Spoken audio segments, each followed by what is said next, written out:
Yo, c'est Bio et pas comme le yaourt. Et aujourd'hui, j'ai un masque, mais c'est une vidéo setup aujourd'hui.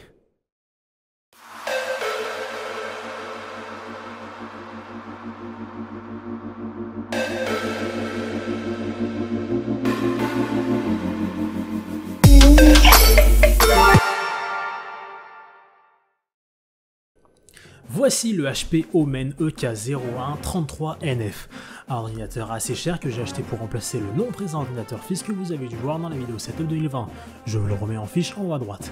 Il possède un Intel Core i5 deuxième génération, une GTX 1660 Ti et un écran 144 Hz. C'est la première fois que je puisse constater une telle fluidité et c'est vraiment sympa. Sur le clavier de l'ordinateur, on peut y trouver des raccourcis comme la calculatrice, le bouton Omen Hub et des fonctions comme le fait de pouvoir éteindre cette satanée lumière rouge de ses morts sur le clavier ou encore de pouvoir bloquer l'accès au bouton Windows au cas où. J'ai lu pour environ 1000 € et quelques et il fonctionne nickel. D'ailleurs, généralement quand je m'en sers, il est rangé sous ce magnifique support d'écran et sans transition, voici le Deepcool MDesk F1. Il s'agit d'un support d'écran très pratique et très stylé et un port USB au nombre de 4 et un des supports jack pour brancher un micro et un casque. La structure de base est en plastique mais les pieds sont en métal et retirables. Je l'ai donc pour environ 40 € sur LDLC. Et ce qui est bien avec ce support d'écran, c'est qu'il permet de supporter mon nouvel écran, un Yamaha G-Master G24 70 HSU. Bordel de merde. Un immense écran de 24 pouces doté d'une dalle IPS pour mieux afficher les couleurs, mais aussi d'un taux de rafraîchissement immense de 165 Hz. Car 144 c'est bien, mais c'est pas assez. Il est doté de bords très fins, c'est la première fois que je constate ça sur un tel écran, et une qualité vraiment belle. Il dispose aussi du AMD FreeSync et Premium, sauf que j'ai une Nvidia, donc je peux pas l'utiliser. Mais c'est pas grave, car sur le dessus de l'écran se trouve une lampe de bureau très pratique et compacte d'une marque chinoise nommée STN. Bon, pourquoi pas, mais qui fonctionne là aussi nickel. 4 boutons, bouton power, changement de température passant de 3500 et quelques Kelvin je crois à 5000 Kelvin et le réglage de l'intensité lumineuse. Vraiment pratique pour un objet assez grand et large qui coûte environ 35 €. Pendant que je tapote sur les boutons de ma lampe, tapotons plutôt sur les touches de mon clavier Ducky Channel 1-2 en coloris Tuxedo. C'est un clavier au format TKL, 10 keyless pour ceux qui ne savent pas, ce qui fait que ça retire le pavé numérique. Ouais, ça ne me dérange pas plus que ça, mais pour certains c'est réellement essentiel. Il possède des switches Cherry MX Silver, les switches les plus sensibles en termes de pression, soit près de 45 grammes pour être exact à l'appui. Et il fonctionne vraiment bien. C'est le deuxième clavier de la marque Ducky que j'achète dans ma vie, et celui-ci est vraiment beau. Plus beau que le clavier que le premier clavier Ducky que j'avais, et que vous pouvez bien sûr retrouver dans la vidéo setup 2020, qui est dans la même fiche en haut à droite du lecteur vidéo de YouTube. Et maintenant voici un petit sound test.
Parce que c'est bien un clavier, mais il est important de l'accompagner d'une bonne souris. Je vous présente la Corsair Ironclaw Wireless RGB, la grande sœur de la Harpoon que j'avais précédemment. Bien plus grosse, avec encore plus de boutons qui ne vont jamais me servir, la Harpoon reste une très bonne souris sans fil. Même si, depuis que je l'ai, j'ai l'impression que la batterie ne tient pas spécialement beaucoup de jours, genre peut-être 3-4. Bref, je l'ai pour une soixantaine d'euros, ça commence un peu à faire mal. Cela dit, comme toutes les souris de la marque Corsair en termes de sans fil, il possède aussi le logiciel iCUE de Corsair, qui permet de régler tous les boutons que l'on veut avec le RGB aussi qui est dessus et de savoir la batterie qu'il reste sur la souris. Ça reste sympa. Toujours pour la souris, on part pas très loin avec mon tapis de souris de la marque Jialong qui fait 90 cm de long. Un tapis donc XL pour pouvoir y mettre le clavier aussi. Pas cher, solide, ça fait le taf nickel. Élevons la caméra pour monter au niveau de la bouche avec mon tout nouveau micro, le Audient SR1, accompagné de sa carte son Audient Evo 4. Obtenu dans un bundle, le Starting Bundle que j'ai pu trouver dans le Pass Culture, j'ai le temps d'obtenir quasi gratuitement alors que le pack coûte environ dans les 100-250 €.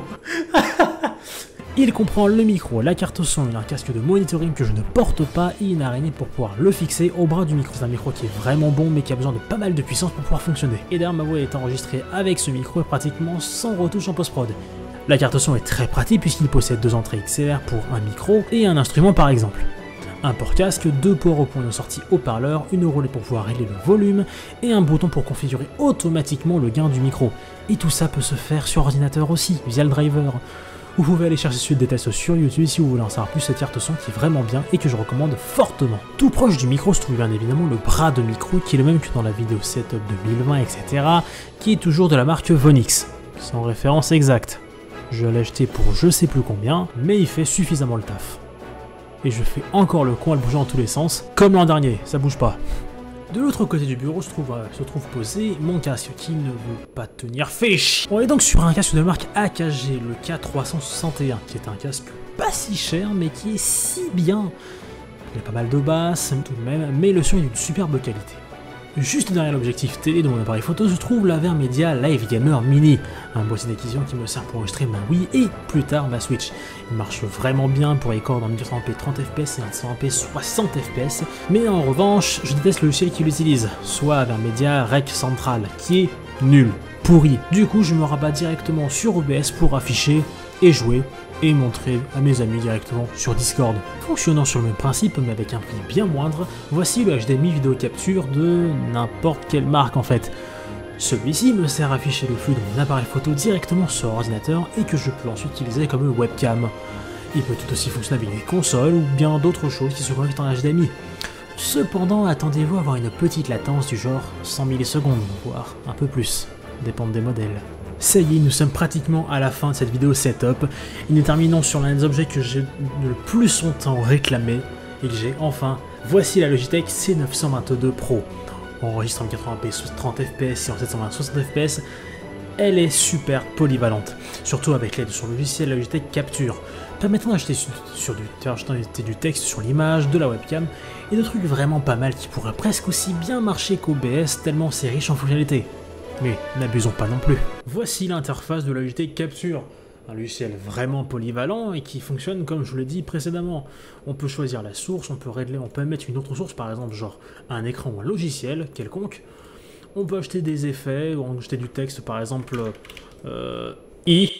par exemple, pendant une durée ou une certaine durée, genre 5 secondes, etc. Ou bien acheter de la couleur sur le texte, plein d'autres choses vraiment super pratiques. L'alignement, l'arrière-plan, on peut même de l'incrustation si on veut sur la webcam. Il y a le microphone qu'on peut acheter aussi, mais des raccourcis, il faut créer le compte, etc. Vraiment, cette webcam est trop bien, le logiciel est super bien pensé, c'est excellent. Voilà. En soi, il y a encore pas mal de petits trucs que je n'ai pas parlé détaillement ici, car ce n'est pas très important, mais tout de même je vous le présenter. Par exemple, on a le multiport USB 3.0 qui est le truc le plus vendu sur Amazon à l'heure actuelle, un disque dur externe de la marque Toshiba d'un teraoctet, une imprimante HP, une Switch que je dois brancher à mon Avermedia, et c'est tout. Bref, merci d'avoir suivi cette vidéo setup qui m'a pris une matinée entière à tourner. J'espère que ça prendra sûrement une après-midi entière à monter.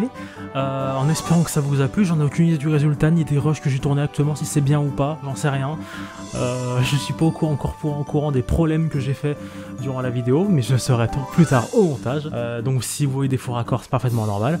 Je porte un masque, c'est toujours normal. Ne me demandez pas ce qu'il y a en dessous. Je ne le montrerai pas dans tous les cas, pendant un petit moment. Genre même la prochaine vidéo, il y aura forcément un masque. En tout cas, merci d'avoir regardé cette vidéo, ça fait vraiment plaisir.